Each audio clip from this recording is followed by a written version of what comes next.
से नं हसं लाइमोन आफादा खुंगा 19थि 2 बोसोरारि बैसागु बिदाय फोरबोखौ साननैनि मेहेरगोनां हाबाफारिजों गाजा गोमजायै फालिदों।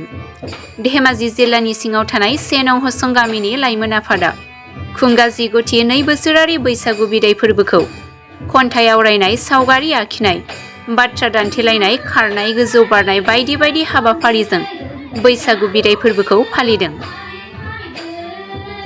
मख'नो गोनांदि दिनै हाबाफारिनि गेवलां मेलखौ पश्चिम जनाय फरायसालिनि लेङाइ बिबुंगोरा मुस्रि प्रबिन बसुमतारी बिथांनि मासि सामलायनायाव गेवलां मेलखौ बेखेवनानै होयो। बोखावजायै लखिमपुर जिल्ला दुलाराय बर' फरायसा बारग' आफादगिरि मुस्रि डम्बरु दैमारि बिथाङा हाबाफारियाव गाहाय आलासि महरै बाहागो लायो। दुलाराय बर' आइजो अनसाय आफादनि लेङाइ नेहाथारि सुभारानि बसुमतारी थांखि जानाय बुंथिगिरि महरै बाहागो लादों। धेमाजि जिल्ला दुलाराय बर' आइजो अनसाय आफादनि गाहाय नेहाथारि कल्पना स्वर्गयारी, से नं हसं गामिनि आफादगिरि राजेश बसुमतारी, 2 नं हसं गामिनि आफादगिरि थालाम स्वर्गयारी, निरन बर' आफादगिरि सेरेन नेपालि बर', कनेश्वर दैमारि आफादगिरि मागुरमारि लोगोसेयैनो ओनसोलनि रायजो राजाफ्रा।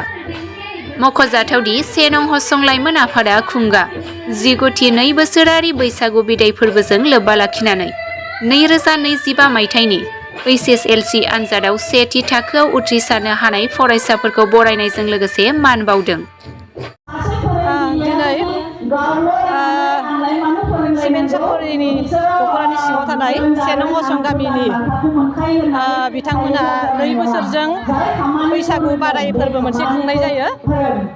दिनै मैया आरो दिनै साननैनि हाबाफारिजों बिथांमोना 22 आरो 27 एप्रिल खालाराव साननैनि हाबाफारिजों बे 19थि बैसागु बादाय फोरबो बे हाबाफारिखौ लादों। दा बिनिनो दिनैनि गेवलां मेलाव बिथांमोना दिनै जोंखौ गेवलां मेलनि गेजेरजों जिहेतु बैसागु बादाय फोरबो लादोंब्लाबो बिथांमोना बे हाबाफारियाव थुनलाइ बिथिंनिबो माखासे बादायनाय हाबाफोर लादों आरो लोगोसे गेलेनाय बिथिंनिबो बिथांमोना हाबाफारि लादों। लोगोसे हारिमुआथ' थाखाबाय। दा बेजोंनो लोगोसे गेवलां मेलाव बिथांमोना माखासे गामिनि रायजो राजाफोरनि बर' हारिनि सांग्रांथिनि सायाव माखासे सांग्रांथि लानाय हाबाफारिनि सायाव बुंथिनानै होनो थाखाय दिनै जोंखौ दुलाराय बर' आइजो अनसाय आफादनिफ्राय हांख्रायनाय लेखायै दिनै आंबो बेवहाय दुलाराय बर' आइजो अनसाय आफादनि लेङाइ नेहाथारि हिसाबै गाहाय आलासि महरै आं बाहागो लादों आरो आंजोंनो लोगोसे बेवहाय धेमाजि जिल्ला दुलाराय बर' आइजो अनसाय आफादनि गाहाय नेहाथारिया थांखि जानाय बुंथिगिरि महरै बिथाङा बेवहाय बाहागो लाफैदों। दिनै जोङो गोजोननाय मोनदों जे से नं हसं गामिया बेवहाय बिथांमोना गामि जौगानायनि जिबायदि मोनसे थांखि लानानै दिनैसिम बिथांमोना 2 बोसोरजों खुङै दिनै 19थि बोसोराव सफैबाय। दा बेखौ नायनो थाङोब्ला बिथांमोना दिनै 38 बोसोराव आगान होबाय होननानै जोङो दा बुंनो हायो। बिथांमोना एसेबां गोलाव समनिफ्राय गामिखौ हारिमु बिथिङाव जौगानायनि थाखाय बेबायदि हाबाफारिखौ लादों। बिनि थाखाय जों बिथांमोननिसिम साबायखर बावदों। आरोबाव लोगोसे बेजोंनो लोगोसे हारिमुखौ बिथांमोना फोथांनानै लाखिलांनायजों लोगोसेनो फरायबाय थानाय लाइमोनफोरनि गेजेराव गेलेनाय बादायलायनाय हाबाफारि लादों आरो लोगोसे थुनलाइयारि बिथिंनि माखासे बादायनाय हाबाफारिबो बिथांमोना लादों। दा सोलोंथाइयाव बिथांमोना गोसो होदों। दा जोङो बेखौनो बुंगोन दिनै गेवलां मेलनि गेजेरजों बिथांमोना आरोबाव लोगोसे गामियाव सांग्रांथि मोनसे हाबाफारि लानायनि बेलायाव दिनै जोङो बेवहाय बाहागो लानानै जोङो गंसे गामिया जौगानायनि गुबुन माखासे बिथिंफोर थायो। दा जेरै गंसे गामिया जौगानो होनोब्ला एबा मोनसे समाज जौगानायाव जोङो गुदियावनो नांगोन जों सोलोंथाइ। दा सोलोंथाइ बिथिङाव जोङो सांग्रां जानो थाखाय रायजो राजाफोरा जोङो माबायदियै जोङो मा खामानि मावनांगोन, बिमा बिफाया फिसाफोरखौ फोरोंनायाव जोङो माबायदि सांग्रां जानांगोन बिनि सोमोन्दै जोङो दिनै फंनैसो खोथा बेयाव जोङो सावरायनाय जाहैबाय, बुजिलायनाय जाबाय। लोगोसेनो आथिखालाव सोलिनाय जोंनि समाजनि जायफोर जेंना, दिनै उन्दै बैसोआव हाबा जानाय जोंनि बर' हारियाव सोलिबाय थानाय मोनसे जेंना बियो उन्दै बैसोआव हाबा जानायनि जेंना।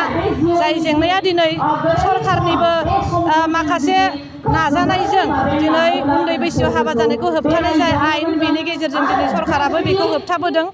बे हाबाफारि लानायनि गेजेरजों आरो आइजो अनसाय आफादाबो दिनै बेफोरनि सायाव सांग्रांथि लाबोदों। दा जोङो बेफोर जेंनाखौ एसेबाबो जोङो खमायनाय नुनो मोन्दों।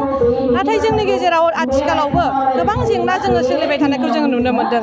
जेरै जोंनि लाइमोनफोरनि गेजेराव फेग्रा बेसादनि बाहायनाय, गुबैयै बुंनो थाङोब्ला ड्राग्सनि बाहायनाय। दा बेफोराव ड्राग्स बाहायनाय एबा फेग्रा बेसाद बाहायनाय फरायसाफोर एबा लाइमोनफोरनि गेजेराव। दा बिनि सायाव जोङो बारग'नोब्ला जोंनि गिबियाव जोंनि बिमा बिफा, जोंनि गारजेना, दिथागिरिफ्रा जोङो सांग्रां जानांगोन। बिनि सायाव जोङो रायजो राजाफोरनि गेजेराव सांग्रांथिनि बिथिङाव दिनै बेहाय सावरायनाय जादों। आरोबाव लोगोसे आथिखालाव समाजाव सोलिबाय थानाय मोनसे आरोबाव गिदिरथार जेंना होननानै बुंनांगोन। जोङो मबाइल बाहायनायनि एबा ससियेल मेडियाखौ जोङो गाज्रि बिथिङाव बाहायनानै जोंनि समाजनि सुबुंफोरा बेवहाय लाइमोनानो जा, हाबा जानाय आइजो एबा हाबा जानाय हौवाफोरानो जा, बेयाव जे जोङो गोबां सुबुंफ्रानो जोंना बर'फ्रा गाज्रि लामाजों थांगासिनो दङ। दा बेफोरनि सायावबो जोङो सांग्रां जानांगौ। बिनि सायाव दिनै जोङो बेवहाय सावरायनाय जादों। दा जोङो दिनै बेवहाय बैसागुनि बादायनाय फोरबोनि बे हाबाफारिब्लाबो दिनै बेफोरबायदि माखासे समाज जौगानायनि बिथिं आरो लोगोसे समाजाव सोलिबाय थानाय जायफोर जेंनाफोरनि सायाव जोङो सुस्रांनो थाखाय जों सांग्रां जानायनि थाखाय जायफोर बिथिंफोर दङ बेफोरनि सायाव दिनै जोङो बेवहाय सावरायनाय जादों। गिबियावनो बर' खौरांगिरिफोरनिसिम खुलुमनाय थाबाय। जोंनि सेन' हसं गामिया बैसागु बादाय फोरबो खुंनाया दिनैहाय खुङै 9 बोसोर जाबाय। दा बे 9 बोसोरनि गेजेराव थांनाय बोसोरनैनि आवगायनिफ्राय बोसोरनैजों खेबसे खुंनायनि हाबाफारिखौ लादों। दा दिनैहाय जोङो फैयै बे गुदि बैसागु बादाय फोरबोआव जोंनि जा मोन्थोर, बे मोन्थोरा जाहैबाय थुनलाइ हारिमु रैखाथि आरो खौसेथि।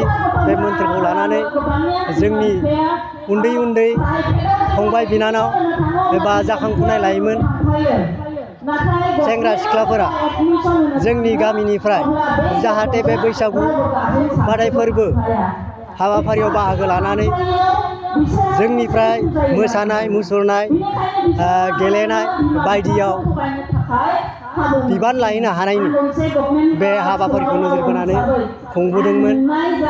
जोंनि मैयानिफ्राय दिनैसिम साननै जाबाय। गिबि सानाव जोङो फिरफिला दैखांनाय, बायदि गेलेनाय, काबादि गेलेनाय, 100 मिटार खारनाय, हाइ जाम्प, लं जाम्प, थिं बुख्रुबनाय, थालिर बिफां गाखोनाय, दुरुं बोलायनाय, भलिबल गेलेनाय, काबादि गेलेनाय बायदि हाबाफारिजों मैया मोनाबिलियाव खन्थाइ आवरायनाय बे हाबाफारिखौ लानानै मैया थांबाय। दिनैहाय खन्थाइ सावगारि बोनाय, हरखाब बुंनाय आरो बाथ्रा दान्थेलायनाय आरो बैसागु खुंगुर आरो खुंग्रि मोसानाय बादायलायनाय, मेथाइ खननाय बादायलायनाय। बेनि उनावहाय दिनै 11:30 रिंगानिफ्राय गेवलां मेल हाबाफारिखौ लादोंमोन। बे हाबाफारियाव जोङो बुंथिगिरि हिसाबै दुलाराय बर' आइजो अनसाय आफादनि नेहाथारि आरो धेमाजि जिल्ला बर' आइजो अनसाय आफादनि गाहाय नेहाथारि बिथांजोमोनखौ बिबुंथिगिरि हिसाबै दिनैनि गेवलां मेलाव हांख्रायनानै बिबुंथि लानो होबाय। आरो दिनैनि बे गेवलां मेलखौ बेखेवनानै होदों हांख्रायजानानै लाबोजानाय जोंनि बोखावजायै लखिमपुर जिल्ला बर' फरायसा आफादनि बारग' आफादगिरि मुस्रि डम्बरु दैमारि बिथाङा दा बे हाबाफारिया फैयै गेवलां मेलाव जोंनि हांख्रायजानाय आलाथि मुस्रिमा कल्पना सरगियारि दैमारि बिथांनि बिबुंथिया दा सोलिगासिनो दङ। दान्दिसे उनाव जोङो बेजों लोगोसे आरोबाव नैबे 2025 मायथाइयाव मेट्रिक थाखोआव फार्स्ट डिभिजन मोननाय फरायसाफोरखौ बरायनाय आलासिफोरनि गेजेरजों मान बावनाय जोङो गामिया जाय फरायसाया मेट्रिक थाखोआव सेथि थाखोआव उथ्रिनो हायो बे गथ'नो हिर' साइकेल गंसे आरो लाइमोन आफादनिफ्राय 5,000 रां होनाय बे हाबाफारिया सोलिबोबाय दङमोन। दिनैबो देग्लायबो जोंनि गामिनिफ्राय सानै गथ'आ फार्स्ट डिभिजन सिखारदों, फारसेया लेटार लानानै फार्स्ट डिभिजन जादों। आरो धेमाजि जिल्ला बर' फरायसालिनि मादाव